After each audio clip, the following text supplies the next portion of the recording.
우리 옆에 분하고 함께 인사하시겠습니다. 사랑합니다. 예수님을 제외하고 세계 역사상 가장 큰 영향력을 미친 사람을 들라 하면 사도 바울을 많은 사람이 손에 꼽습니다. 어떤 역사가는 말을 하기를 사도 바울이 유럽에 첫 발을 내디뎠을 때 세계 역사의 중심이 아시아에서 유럽으로 옮겨졌다, 이렇게까지도 이야기를 합니다. 그만큼 사도 바울이 위대하게 쓰임 받았다라는 거죠. 사울이 사도로서 그렇게 쓰임 받을 수 있었던 것은 정말 기적과 같은 일이었습니다. 핍박자가 다메섹 도상에서 예수님을 만난 이후에 회심하고 그 예수님을 위해서 살아갔다라는 것 자체가 정말 기적이죠. 그런 강직한 성격의 사람이었습니다. 그가 옳다고 생각하는 것에 대해서는 목숨을 걸고 최선을 다하는 사람이었습니다. 그 성향 때문인지 예수님을 만나고 난 이후에도 자기가 믿는 그 믿음을 위해서 모든 것을 쏟았습니다. 그 성향 때문인지 예수를 믿고 난 이후에도, 이전에도 그랬지만 이후에도 또 공경에 빠졌습니다.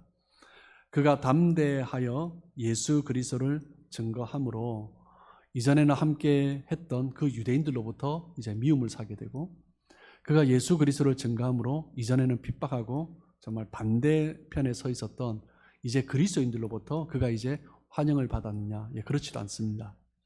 그리스도인들에게 환영을 또 받지도 못했습니다.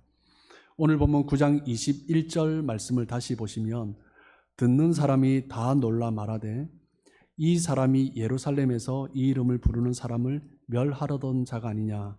여기 온 것도 그들을 결박하여 대제사장들에게 끌고 가고자 함이 아니냐 하더라. 얼마 전까지 사울은 스데반을 죽이는데 주동자 역할을 했습니다. 그리고 많은 그리스도인들을 핍박하고 감옥에 쳐넣었습니다. 그런 사울이었죠. 그런 사울이 이제 예수님을 믿고 그들을 공동체로 들어오려고 할 때 기독교인들이 그들이 그 사울을 쉽게 받아들이지 못했던 것입니다. 누구도 한때 핍박자였던 사울이 회심하였다는 사실을 그대로 받아들이지 않았습니다. 많은 사람들이 무슨 계략이 있는 것이 아닌가 하고 의심을 했습니다. 9장 26절에 보면 사울이 예루살렘에 가서 제자들을 사귀고자 하나 다 두려워하여 그가 제자됨을 믿지 아니하니. 예루살렘에 있는 제자들조차, 사도들조차도 사울이 회심하였다, 믿었다, 믿음 가운데 있다라는 사실을 쉽게 받아들이지 않았습니다.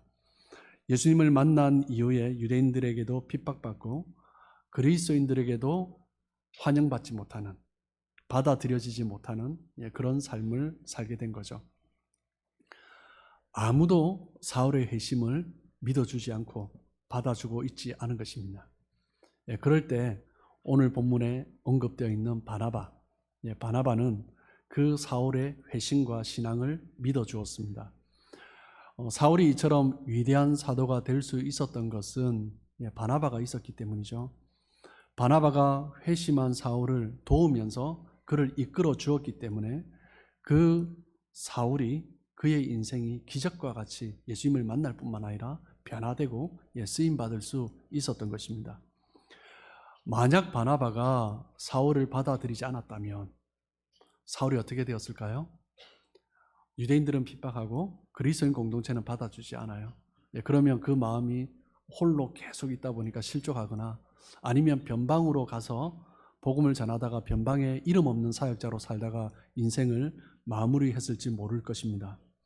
어떻게 보면 바나바의 사랑 때문에 사울이 사도 바울로서 쓰임받을 수 있었다라고 그렇게 볼 수가 있을 것입니다. 바나바는 사울을 사도들과 믿는 그리스도인들에게 소개해 주었을 뿐만 아니라 바나바는 사울과 함께 했습니다.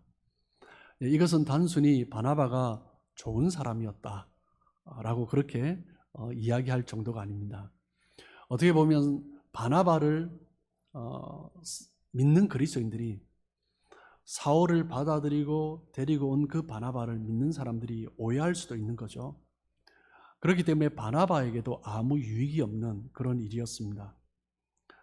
여러분, 얼마 전에 돌에 맞아 죽은 스데반을 그리스도인들이 잊을 수 있겠습니까? 그 스데반을 죽이는데 앞장섰던 그 사울을 어찌 잊을 수가 있겠습니까? 그 사울이 회심했다라고 했을 때 사람들이 정말 그러냐고 라고 받아들인 것은 정말 쉽지 않은 일이었습니다. 그런데 바나바는 그 사울을 데리고 그리스도인 공동체 그리고 제자들에게 사도들에게 소개해 주고 있는 거죠.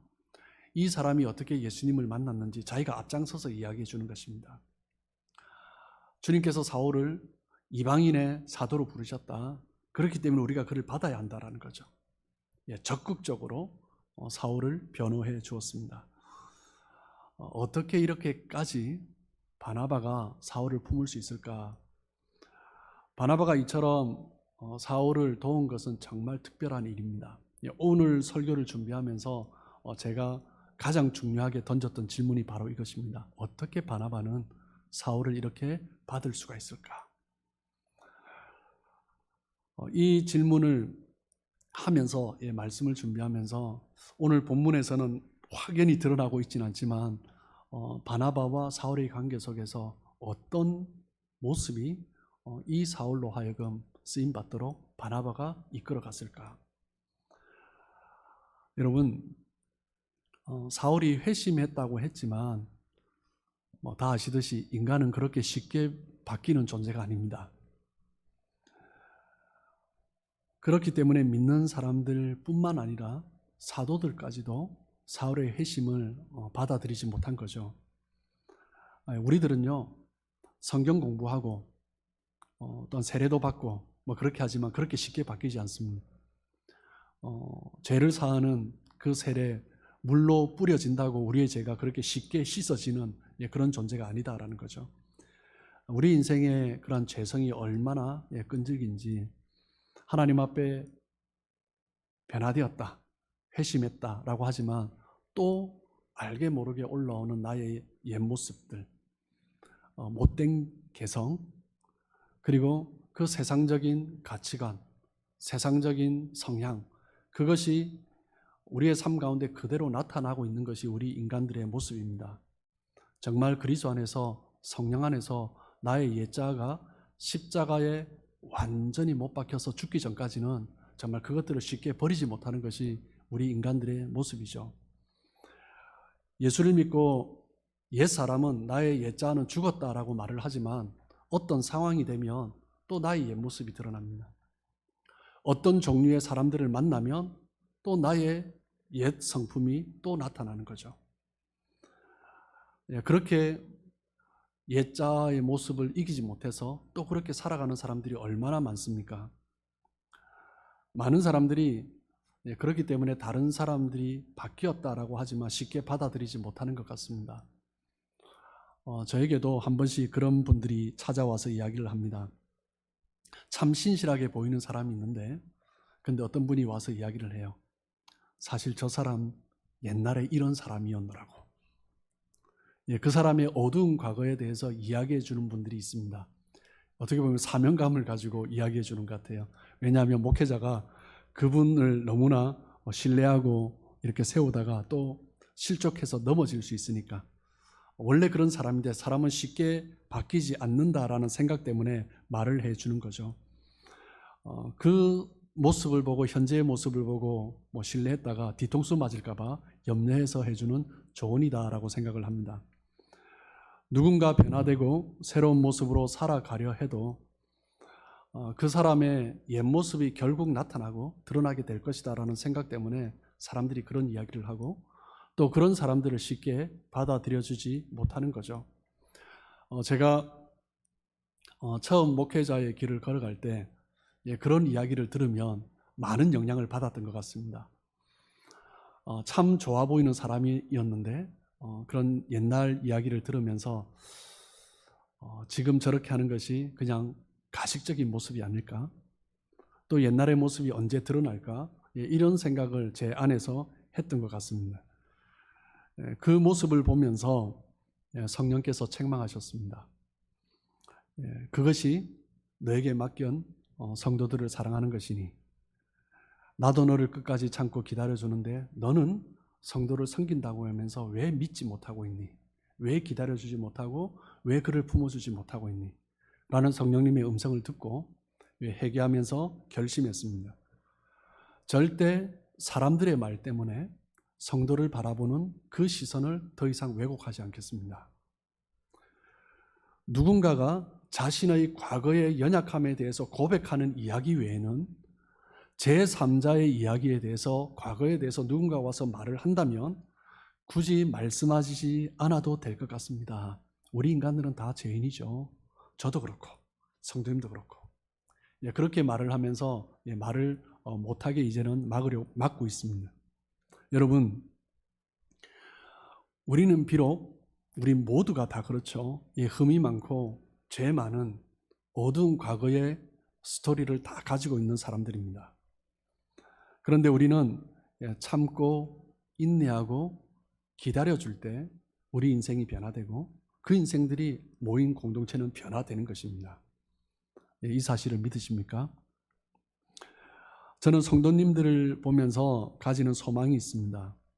어떤 성도님들이 한 번씩 이런 고백을 합니다. 변화되었다라는 거죠. 이렇게 생각을 했는데 제 생각이 변화되었습니다. 제 가치관이 변화되었습니다. 제가 그동안 잘못 생각했던 것 같아요. 정말 하나님께서 원하시는 것이 이런 것인 것 같아요 라고 이야기를 들으면 얼마나 기쁜지 모릅니다. 비즈니스가 잘 되고 좋은 직장을 가고 자녀들이 좋은 학교를 가고 그런 이야기를 듣는 것도 기쁘지만 사람이 변화되었다라는 이야기보다 더 기쁜 이야기는 없는 것 같습니다. 그래서 어떤 분들이 자신의 그런 성품의 변화, 가치관의 변화, 생각의 변화, 관계의 변화, 그것을 위해서 결단하면서 기도할 때, 그리고 그 기도에 대해서 요청을 할 때, 그것을 위해서 중보할 때 가장 큰 힘이 나는 것 같습니다. 여러분, 바나바가 사울을 보면서 가졌던 마음이 무엇일까요? 바나바는 어떻게 그 사울을, 그 죄 많은 사울을, 핍박자였고 원수였던 사울을 품을 수 있었을까요? 바나바에게는 사울을 향한 신뢰가 있었습니다. 그리고 바나바는 하나님께서 사울을 부르시고 그를 통해서 일하실 것이라는 기대, 소망이 있었습니다. 그리고 바나바는 하나님께서 우리를 사랑하시고 나를 사랑하시고 또한 사울을 사랑하신다는 그 사랑에 대한 확신이 있었습니다. 어떻게 보면 이 세 가지가 바나바가 사울을 품은 해답인 거죠. 바나바와 사울의 관계를 보면 믿음, 소망, 사랑, 이 세 가지가 생각납니다. 믿음, 소망, 사랑하면 생각나는 성경 구절이 있죠. 고린도전서 13장 13절 말씀입니다. 우리 같이 한번 읽겠습니다. 자, 시작.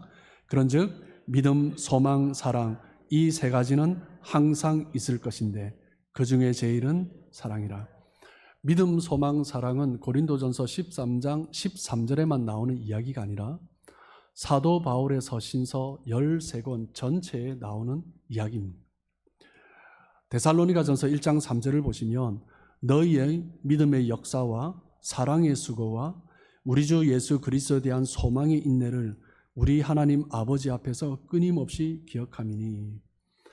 믿음, 소망, 사랑, 데살로니가 교회 성도들을 보면서 이 세 가지를 사도 바울은 기억했던 거죠.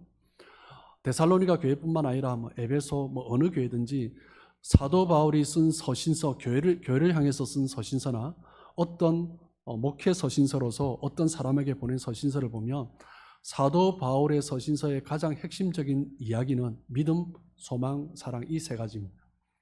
사도 바울의 서신서 13권의 가장 중심적인 바탕으로 깔려있는 신학이 바로 믿음, 소망, 사랑인 거죠. 사도 바울은 이 신학 위에 서신서를 쓰고 보내고 있는 것입니다.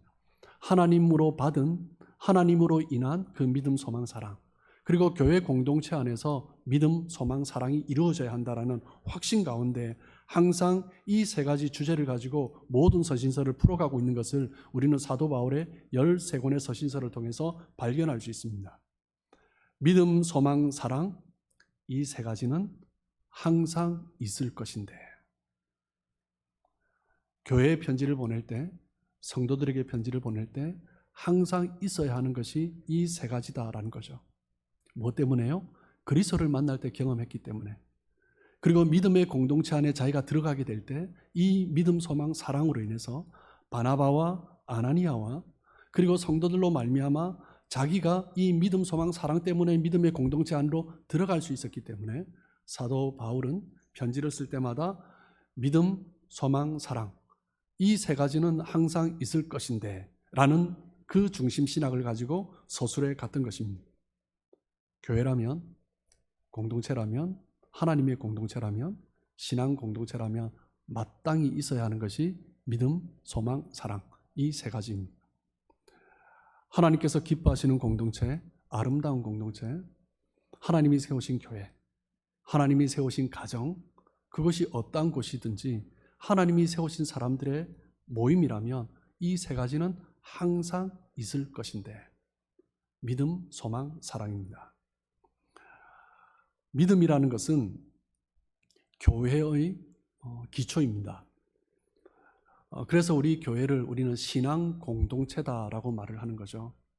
믿음, 모든 사람들이 믿음의 스토리 위에서 함께 모여 있는 것입니다. 믿음은 과거라고 이야기할 수 있어요. 과거에 다 우리가 예수 그리스도를 믿고 영접한 것입니다.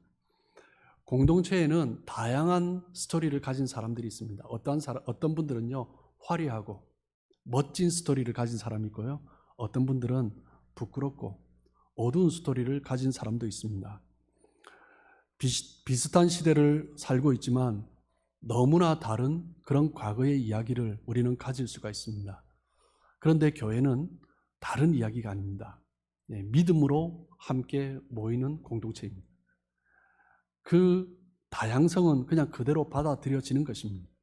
그런데 다양성을 받아들이지 않는 교회가 가끔 있습니다. 어떤 교회는 보면 그냥 지역 중심으로 모여 있는 교회가 있어요. 학벌 중심으로 모여 있는 교회가 있습니다. 교회가 아니죠. 교회라면 다양성을 받아들일 수 있어야 합니다.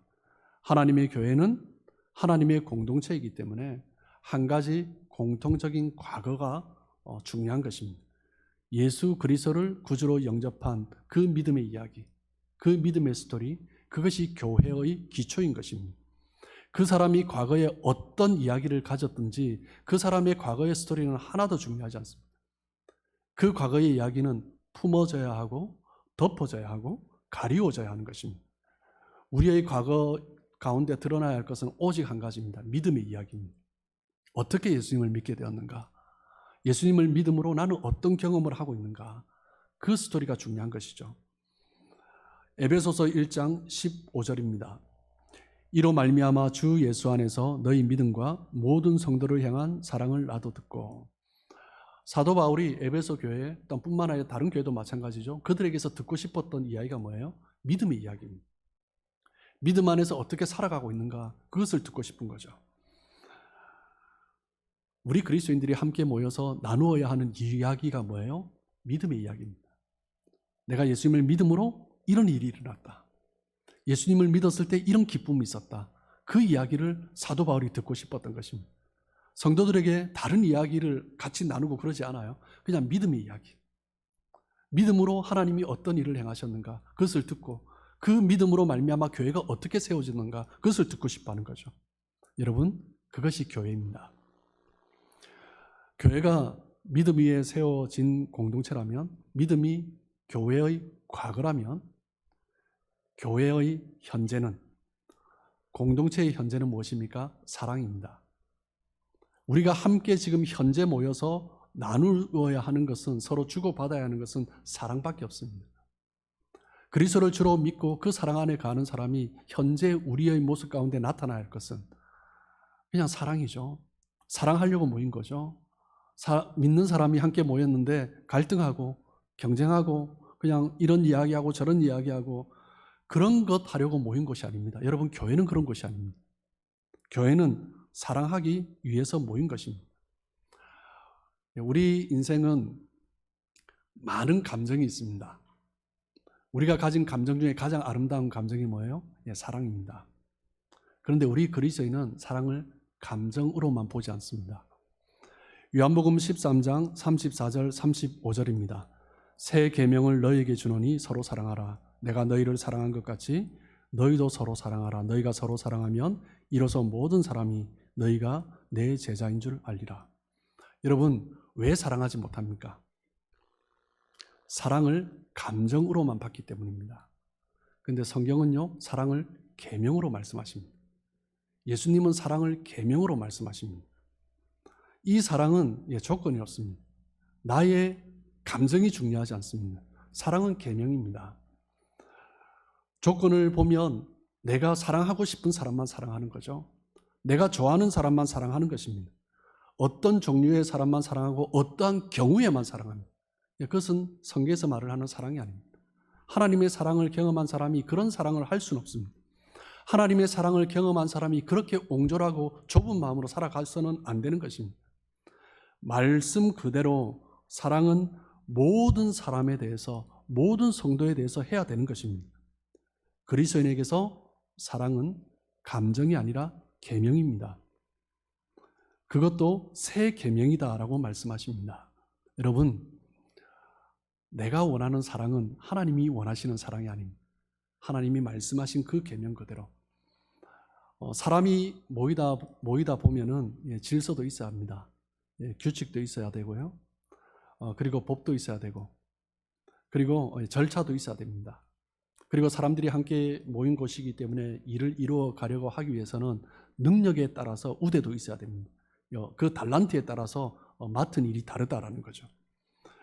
여러 가지 다양성이 나타날 수 있지만, 그런데 가장 중요한 것은 무엇이냐면요, 모든 것 안에서 사랑이 나타나야 합니다.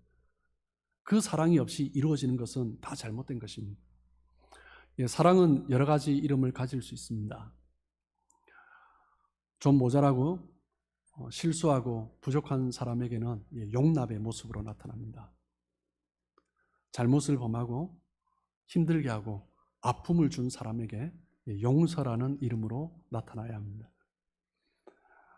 나와 전혀 다른 사람, 다른 스타일, 그런 사람에게는 수용, 이해라는 이름으로 나타나야 합니다. 나 아닌 다른 사람에 대해서는 관심이라는 모습으로 나타나야 합니다. 사랑은요, 섬김, 따뜻함, 친밀함, 희생, 마음을 열고 대화하는 것, 여러 가지 모습으로 나타나야 합니다. 온 인류의 죄인들을 위해서 십자가에 돌아가신 그 구원의 역사, 그것을 믿고 그분을 나의 구주로 받아들인 것이 우리 신앙 공동체 각 사람의 과거의 이야기라면, 그 그리스도를 믿는 사람들 함께 모인 공동체에서 현재 나타나야 할 것은 사랑밖에 없습니다. 그리스도인의 현재의 모습은 무엇으로 나타나요? 사랑으로 나타나는 것입니다. 나의 삶 가운데 사랑이 나타날 때 그리스도인으로 살고 있는 것이죠. 이 말씀을 들으시면서 그런 의문을 가지는 분도 있을 거예요. 다 믿는 사람이지만 다 사랑하기가 쉽지 않은 거죠. 교회니까, 목사님이니까 설교해야 되니까 사랑하라라고 말을 하는 건 당연하지. 그런데 그게 참 쉽지 않아, 불가능해 라고 생각하시는 분이 혹 계실지 모르겠습니다. 그런데 정말 쉽지 않습니다. 그런데 이것이 없으면 불가능한 것이죠. 무엇이 있어야 합니까? 소망입니다. 소망이 있으면 다 되는 것입니다. 소망이 있으면 그 사랑과 믿음에 대한 이야기가 달라지는 것입니다. 요한일서 3장 3절입니다. 주를 향하여 이 소망을 가진 자마다 그의 깨끗하심과 같이 자기를 깨끗하게 하느니라.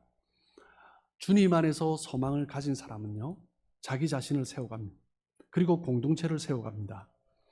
지금 당장의 일이 전부가 아닌 거죠. 무엇 때문에요? 소망이 있기 때문입니다. 소망은 무엇입니까? 미래에 대한 것입니다. 믿음이 과거고 사랑이 현재라면 소망은 미래에 관한 것입니다. 신앙은 무엇입니까? 미래를 바라보면서 살아가는 것입니다. 우리의 신앙은요, 이 땅은 잠시 지나가는 것이다라는 생각 가운데 우리는 신앙생활을 하는 거죠. 그렇기 때문에 우리의 지향점은 무엇이냐면 미래에 있는 것입니다. 사람과의 관계 속에서도 우리의 지향점은요, 현재의 관계가 아니라 미래의 관계입니다. 어떤 관계예요? 하나님 앞에서 마지막 서게 될 그날 이루어질 관계를 바라보는 것입니다. 그 소망을 가지고 있는 사람은 현재 어떤 모습이라도 신뢰하면서 사랑하며 인내하며 기다려줄 수가 있는 것입니다. 지금 당장의 일이 전부가 아니라 하나님 앞에 설 그날에 대한 소망을 가진 사람들이기 때문에 나 자신을 지킬 수 있고 우리 공동체를 함께 지켜갈 수 있는 것입니다. 자기 자신과 그리고 성도들을 통해서 하나님께서 가장 아름다운 일을 이루어 가실 것이라는 소망 가운데 함께 신뢰하면서 사랑하며 갈 수 있는 거죠. 우리 그리스도인은 소망의 공동체입니다. 우리는 현재만을 바라보며 살아가지 않습니다. 소망이 없으면 우리는 옹졸해질 수밖에 없습니다. 그러나 하나님에 대한 미래에 대한 소망이 있기 때문에 품지 못할 것이 없는 거죠. 이겨내지 못할 것이 없는 것입니다. 소망은 여기에서 다 사라지는 것이 아니라 하나님 나라, 하늘나라에 쌓여진다라는 확신입니다. 소망은 무엇입니까? 이 세상은 우리가 살아가고 있는 이 모든 것은 찰나에 지나가는 것이고 영원한 생명, 영생이 있다라는 거죠. 그렇기 때문에 지금 살아가는 이 세상은요, 아무것도 아닌 것입니다. 하늘나라를 소유한 사람의 이 세상에 많고 적음이 그렇게 중요한 것이 아니죠. 더구나 우리가 곧 그리스도를 배워야 하는데 하나님 앞에 곧 서야 하는데 이 땅을 살아가면서 그것 붙들고 그것 풀지 못하면서 그렇게 옹졸하게 부끄럽게 살아갈 수 없는 것입니다. 하늘나라의 소망은 하나님 공동체의 지향점이면서 동시에 우리가 살아갈 수 있는 힘의 원천이 되는 것입니다. 하나님 나라에 대한 소망이 있기 때문에 우리는 이길 수 있는 거죠. 하나님 나라에 대한 기대가 있기 때문에 우리가 뛰어넘을 수 없는 문제가 없는 것입니다. 어떤 어려움도 넉넉히 이겨낼 수 있는 거죠. 신앙이 깊어진다는 것은 하나님과의 관계가 깊어진다는 것도 있지만 또 동시에 이웃과의 관계가 풍성해진다는 것을 의미하는 것입니다. 많은 경우에 그것이 더 연관이 있는 것 같습니다. 많은 사람들이 신앙생활을 하면서 하나님과의 관계를 바르게 맺으라고 애쓰면서도 놓치는 것이 있어요. 다른 성도들과 하나가 되는 것, 다른 성도들을 신뢰하고 믿고 사랑하면서 소망 가운데 하나를 이루어가는 것, 그것에 대해서는 아주 소홀하게 생각하면서 살아가는 사람이 꽤 많습니다. 그냥 교회 나와서 자연스럽게 올리다가 뭐 좋은 사람은 좋은 사람이고 아닌 사람은 아니고 그렇게 무방비로 살아가다가 누군가의 말에 상처받고 누군가의 행동에 실망하면서 결국 나타나는 현상이 뭐예요? 주님과의 관계가 흔들리는 것입니다. 그렇기 때문에 신앙생활하면서 중요한 것은 무엇이냐면 하나님과의 관계를 바르게 맺는 것도 중요하지만 이웃, 성도들과 믿음, 사랑, 소망 안에서 그 관계를 맺어가는 것은 또 너무나 중요한 것입니다. 성도들의 그 관계를 아름답게 만들어가는 것, 하나님과의 관계를 맺는 것만큼 그만큼 중요한 거다라는 거죠. 에베소서 4장 3절입니다. 평안에 매는 줄로 성령이 하나 되게 하신 것을 힘써 지키라. 힘써 지키라라는 것입니다. 그냥 흘러가는 대로 가는 것이 아니라 내가 원하는 대로 내가 좋아하는 사람만 보면서 살아가는 것이 아니라 그냥 그것은 힘쓸 필요가 없는 거죠. 그냥 지내는 것입니다. 그런데 성경은 힘써 지키라라고 말씀하세요. 내 생각을 내 감정을 넘어서라라는 것입니다. 베드로전서 4장 8절입니다. 무엇보다도 뜨겁게 서로 사랑할지니 사랑은 허다한 죄를 덮느니라. 부정적이고 실망스러운 것, 그것들은 잘라버리고 덮어버리고 분열과 나눔을 물리치고 서로 사랑하며 하나 되기를 힘써야 한다는 거죠. 우리는 비록 흠이 많고 불완전한 사람들이지만 주님의 그 사랑 때문에 그 은혜 때문에 우리는 그 죄가 덮어진 것이고요. 그리고 동시에 교회 공동체의 몸이 되었다는 것은 그 주님의 몸이 되었다는 것은 그 공동체 안에서 그 과거의 죄가 덮어지고 가리워진다는 것입니다. 주님이 그렇게 하셨는데 교회 공동체가 그렇게 하지 않으면 그 주님의 몸이 아닌 거죠. 그렇기 때문에 교회 공동체는 믿음, 사랑, 소망 이 세 가지를 붙들고 서로를 바라보면서 그렇게 공동체를 이루어가야 한다는 것입니다. 제가 예배를 마치면서 우리 성도님들과 인사할 때 가장 많이 하는 말이 사랑합니다입니다. 이 사랑합니다라는 인사에는 두 가지가 전제되어 있습니다. 첫 번째는 무엇이에요? 우리는 믿음 안에서 한 형제 자매다라는 거죠. 그리스도 안에서 한 형제 자매다라는 거예요. 그리고 또 하나는 무엇이냐면, 저도 그렇고 우리 성도님들도 뭐 그런 분들이 있지만, 우리 가운데 연약함이 있지만 하나님께서 나를 통해서, 성도님을 통해서 이루어 가실 일들이 있다라는 소망이 있는 것입니다. 하나님께서 이 사람을 쓰시는데 왜 사랑 못하겠습니까? 하나님의 그 뜻을 이루어가는 사람인데, 믿음 안에서 함께 그 일을 이루어가는 사람이기 때문에 우리는 하나님 앞에 함께 서게 될 그날을 소망하면서 사랑하는 것입니다. 여러분, 우리 그리스도인들이 꼭 들어야 할 말이 있습니다. 세상 사람들에게는 어떤 말을 들어도 관계없어요. 그런데 함께 믿음 생활하는 우리 그리스도인 서로가 꼭 들어야 할 말이 있습니다. 시편 133편 1절입니다. 함께 읽겠습니다. 자, 시작. 보라, 형제가 연합하여 동거함이 어찌 그리 선하고 아름다운고. 믿음 안에서 서로 소망 가운데 서로 사랑하면서 하나됨을 이뤄가는 공동체. 교회는 믿음, 소망, 사랑으로 하나 되어가는 아름다운 공동체를 만들어가야 합니다. 당신 때문에, 형제님 때문에, 자매님 때문에 그런 공동체를 누릴 수 있음에 너무 감사합니다. 그것이 바로 믿음의 공동체, 신앙의 공동체입니다. 비록 우리가 흠이 많고 연약한 존재지만 주님께서 나를 향한 그 믿음과 소망과 사랑을 거두시지 않는 것처럼 우리의 주님의 몸된 우리 성도들을 향해서 어떠한 경우에도 어떤 사람이라도 믿음, 소망, 사랑 그것을 거두지 않아야 하는 것입니다. 사울이 회심했을 때 처음에는 믿는 사람들조차도 받아들이지 못했고 사도들조차도 그것을 믿지 못했습니다. 그러나 바나바, 그리고 지난주에 함께 나누었던 것처럼 아나니아, 그리고 믿음의 성도들이 한 사람 두 사람 사울을 그 공동체 안에 받아주면서 그때 어떤 일이 일어났습니까? 오늘 본문 사도행전 9장 31절입니다. 우리 함께 읽겠습니다. 그리하여 온 유대와 갈릴리와 사마리아 교회가 평안하여 든든히 서가고 주를 경외함과 성령의 위로로 진행하여 수가 더 많아지니라. 교회가, 믿음의 공동체가, 신앙 공동체가 사울의 회심을 믿고 받아들여 주었을 때, 그의 존재를 받아들여 주었을 때, 하나님께서 사울을 통해서 하실 일을 기대하면서 소망했을 때, 그리고 그 사랑 안에서 함께 거했을 때 교회는 더욱 평안하여 든든히 서가고, 그리고 서로 위로받으며, 그 어려운 가운데서도 서로 위로받으며 또 믿음의 사람들이 더욱더 많아졌습니다.